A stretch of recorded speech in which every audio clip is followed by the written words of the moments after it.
She texted me at 2 in the morning. I'm at Mark's place. Come get me now or we're over. I stared at the screen. My phone's glow cutting through the dark of my bedroom. My girlfriend, Lauren, 28 years old, had just drawn a line in the sand, and I wasn't about to cross it. Mark was her work buddy. The guy she swore was just a friend, despite the late-night texts and the team drinks that always seemed to involve just the two of them. His wife, Emily, was 6 months pregnant. I typed back, "We're done." Then I screenshot her message, complete with the location pin she'd so boldly sent, and forwarded it to Emily with a note. "Your husband's got my girlfriend at your house at 2 in the morning. Thought you'd want to know." By dawn, Lauren was blowing up my phone, begging for a place to crash because Emily had kicked them both to the curb. I'm Jake, 30 years old, a graphic designer at a mid-sized marketing firm in Chicago. I was sound asleep when Lauren's text jolted me awake. Her message wasn't just a demand, it was a power play, a test to see how far she could push me. "Come get me right now. You've got 15 minutes, or it's over." My heart pounded, not out of fear of losing her, but from the sheer audacity. Mark, her so-called colleague, was a senior account manager at her ad agency. Lauren always said he was safe, married, with a baby on the way. But I'd seen the way he lingered around her at company events, the way she laughed too hard at his dumb jokes.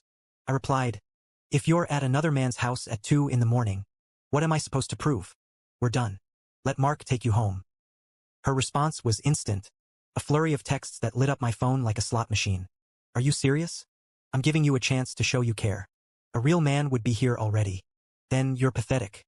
Mark treats me better than you ever did. And finally, fine. I'm staying here tonight.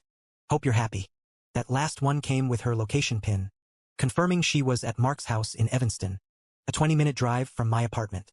The nerve of her, sending it like it was some kind of flex. I screenshotted everything, my hands shaking with anger. Then I did something that, in the heat of the moment, felt like checkmate. I found Emily on Instagram, sent her the screenshots and the location pin, and wrote, "Just thought you should know what's going on." Message delivered at 2:17 in the morning. Seen at 2:23 in the morning. By 3 in the morning, my phone was a war zone. Lauren's texts came first. "Jake, what the hell did you do? Emily's here. She's losing it. I need somewhere to stay. Please." Then, "She's throwing my stuff out. I'm sorry. Okay. Please, babe, help me." I put my phone on Do Not Disturb and rolled over. I wasn't her knight in shining armor. Not after this. When I woke up at 8 in the morning, my notifications were a disaster: 73 texts, 41 missed calls, and 12 voicemails. Lauren's messages were a roller coaster of rage and desperation. "You ruined my life. Emily's divorcing Mark. And it's your fault. I'm basically homeless now." Then, from Mark himself, because apparently this genius had my number. "Dude, you screwed me over. Emily thinks I'm cheating, and it's not like that. Lauren just needed a place to crash." Yeah, right. The best message, though, was from Emily. "Thank you for telling me. I've suspected Mark for weeks. I found Lauren's scarf in our bedroom. Our bedroom. They're both out. I'm keeping the houseites in my name. You did me a solid." Turns out, Lauren had been at Mark's since 10 in the evening. They'd been drinking, posting on Snapchat in his hoodie, captioned, "Chillin' with my work bestie." Another at 11:30 in the evening, a selfie in his kitchen, late-night vibes. By 1 in the morning, she'd posted a blurry shot of them on his couch, wine glasses in hand, captioned, "Living our best life." She deleted everything by morning, but I'd already saved the evidence. I'm not an idiot. Around noon, my buzzer rang. It was Lauren, dragging a suitcase, with her sister, Tara, in tow. Tara went full attack mode. "You need to let her in, Jake. She messed up. Okay. Be a man." I leaned against the doorframe, unfazed. "She doesn't live here. Never has. My name's on the lease, not hers." Lauren's eyes were red from crying. "Where am I supposed to go? My car's at Mark's, and Emily won't let me near it." I shrugged. "Sounds like a Mark problem. Or an Emily problem. Not mine." Tara threatened to call the cops, claiming I was evicting Lauren illegally. I invited her to try. I had the lease, the texts, the Snapchats. They left, but not before Lauren hissed, "You'll regret this. Mark's not done with you." By afternoon, the drama escalated. Mark showed up at my office, flanked by 2 buddies, Kyle and Derek, looking like they'd criticisms too many mob movies. They told the receptionist it was a family emergency.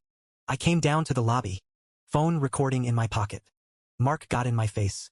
You cost me my marriage. Man, I didn't flinch. No. You did that when you had my girlfriend over at 2 in the morning while your pregnant wife was at work. Kyle stepped forward. All bravado. Apologize and cover my boy's lawyer fees. And we're cool. I laughed. Pay for his divorce lawyer? You're joking. Derek muttered something about handling this outside. But security was already watching. I said, we're done here. They left after security noted their car's plates and banned them from the building. That evening, Emily messaged me again. Mark's trying to spin this like I'm unhinged and shouldn't get custody. Can you send me those Snapchat screenshots? My lawyer needs them. I sent them over, along with Lauren's texts. Emily replied, you're a real one. Mark's mom is furious with him. Says this isn't his first time cheating. Apparently, Mark had a history his ex-girlfriend before Emily caught him with someone else too. Pattern recognized. Meanwhile, Lauren was imploding online. She posted a long TikTok rant about toxic exes who abandon women in need. Her friends hyped her up in the comments until someone definitely not dropped a bomb. Didn't you cheat with a married guy whose wife is pregnant? The thread blew up. People tagged Emily, who commented, tell the whole story. Lauren. Lauren deleted the video, but screenshots were already circling on Twitter. Then she made a fatal mistake. She went to my mom. My mom called me at 7 in the evening, cackling. Lauren showed up with a whole PowerPoint. Jake, PowerPoint. Said you were controlling and abusive. I asked her why she was at a married man's house at 2 in the morning. She had no answer. Apparently, Lauren brought donuts as a bribe, but my mom just ate them while dismantling her story. I told her, honey, you cheated with a guy whose wife is pregnant. No donuts fixing that. Then came the plot twist. Lauren and Mark went public as a couple. They posted a selfie on Facebook. Arms around each other. Captioned, New Beginnings. The comments were savage. Homewreckers belong together. Poor Emily and her baby. Mark's sister chimed in. You're a disgrace. Mark. Emily commented. Enjoy my sloppy seconds. Lauren. The post was deleted in 2 hours. But the damage was done. The real karma hit at work. Lauren and Mark were in different departments at their ad agency. But their company had a strict policy about disclosing workplace relationships. They hadn't. Someone, maybe Emily, maybe not, sent HR the Facebook post, the Snapchats, and timestamps proving their affair had been going on for months. Both were called into meetings. By the end of the week, Mark was fired for charging client dinners that were actually dates with Lauren. Lauren got the boot for fudging her timesheets, clocking in but leaving early to meet Mark. She called me, sobbing. You got me fired. Jake. I corrected her. You got yourself fired. Rules are rules. She begged for money for a lawyer. I told her to ask Mark. He's broke. Emily froze their accounts. Tough luck. Emily's divorce lawyer was a shark. Since Mark used their joint credit card for the affair, Emily got the house, primary custody of their unborn daughter, and alimony for 3 years. Mark's prize Jeep? Awarded to Emily. He moved back in with his mom at 34, jobless, carless, and facing $2,000 a month in child support once the baby arrived. His mom, Linda, wasn't letting him off easy. She dragged him to church every Sunday, where the pastor used him as a cautionary tale in sermons about infidelity. Last week's was called The Wages of Sin, a modern parable. Mark had to sit front and center. Lauren's situation was just as bad. Her landlord found out she hadn't been living in her apartment, she'd been crashing with me or Mark, violating her lease. She got a 30-day eviction notice. With no job and no car, she'd sold hers months ago, saying, we don't need to, babe. She was couch surfing with friends who were already fed up. She tried one last desperate move, showing up at my place with a pregnancy test. I'm pregnant. Jake, it's yours. I raised an eyebrow. When'd you take it? She said. This morning. I asked to see it. 2 lines. Positive. I pulled out my phone. Ran a reverse image search. The exact same test was on a 2020 Pinterest board for cute pregnancy reveals. I smirked. Pinterest? Lauren? Really? She snatched the test and bolted. The fallout kept coming. Mark tried to fight the divorce, claiming Emily was emotionally unstable for kicking him out. The judge wasn't having it. Mark was ordered to pay $1,900 a month in child support and $1,200 in alimony. With no savings, he took a job as a night shift stalker at a Target in the suburbs. His mom drove him to work since he had no car. His old friends started a group chat called Mark's Mess, sharing memes about his downfall. One turned his divorce papers into a viral TikTok template. Lauren's job hunt was a disaster. Every employer Googled her and found the Twitter screenshots and TikTok drama. She finally landed a gig at a call center an hour away, taking 2 buses to get there. Her friend group collapsed when she tried flirting with another friend's boyfriend, thinking her charm would work again. Didn't. They cut her off. And she moved in with Tara, who charged her $800 a month for a spare room. "You're 28, Tara said. Figure it out." Emily had her baby last month. The girl named Lily. For resilience. She texted me. "Thanks again, Jake. Mark's paying child support now, but he's behind already. Wages garnished. She's dating a new guy, a physical therapist she met at a prenatal yoga class. Mark found out and posted a bitter rant on X about replacement dads.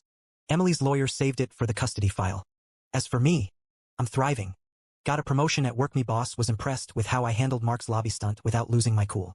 I'm taking a UX design course on the side and met Sarah, a 29-year-old product manager with a wicked sense of humor. She calls this whole saga better than a Netflix series and loves hearing updates. Last I heard, Lauren and Mark broke up. Turns out, a relationship built on sneaking around doesn't last. Shocker. Mark's on dating apps now, but his profiles keep getting exposed in Chicago Facebook groups. Lauren posted a cryptic Instagram story about healing from a Starbucks. With 15 likes. Tara commented, "Pay your rent." The cherry on top. Lauren's fake pregnancy test photo became a meme on a local Reddit thread, used to clown people who lie for attention. She's internet famous, just not the way she hoped. And Mark? His mom told my coworker he's got a meeting with Pastor Dan about next Sunday's sermon. From sinner to saved, a journey back. Attendance mandatory if he wants to keep his basement bedroom. If you're reading this, Mark, and I know you are, because Kyle's been whining about it in the group chat, tell Pastor Dan I said hi. And Lauren? Next time you're at a married guy's house at 2 in the morning, don't send a location pin. It's not the flex you think it is. Months turned into years, and the storm that once raged through my life settled into a calm I never knew I needed. It's been 2 years since that fateful night, and looking back, I see how it all paved the way for real growth, not just for me, but for everyone involved. I stayed in touch with Emily sporadically, mostly through updates on little Lily. She thrived as a single mom at first, but fate had more in store.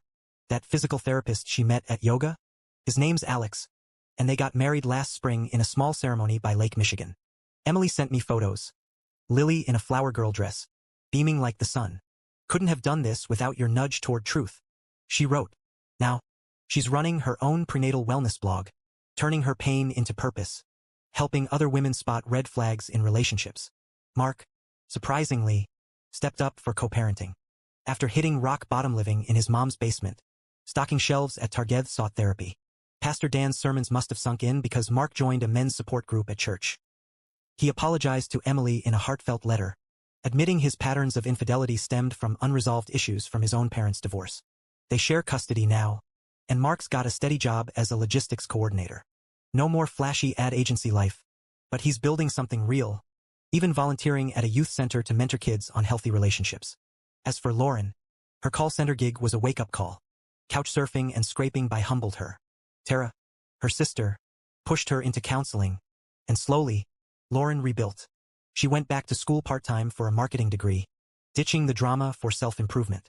Last I heard from mutual friends, she started a podcast about lessons from heartbreak, owning her mistakes and advocating for honesty in dating.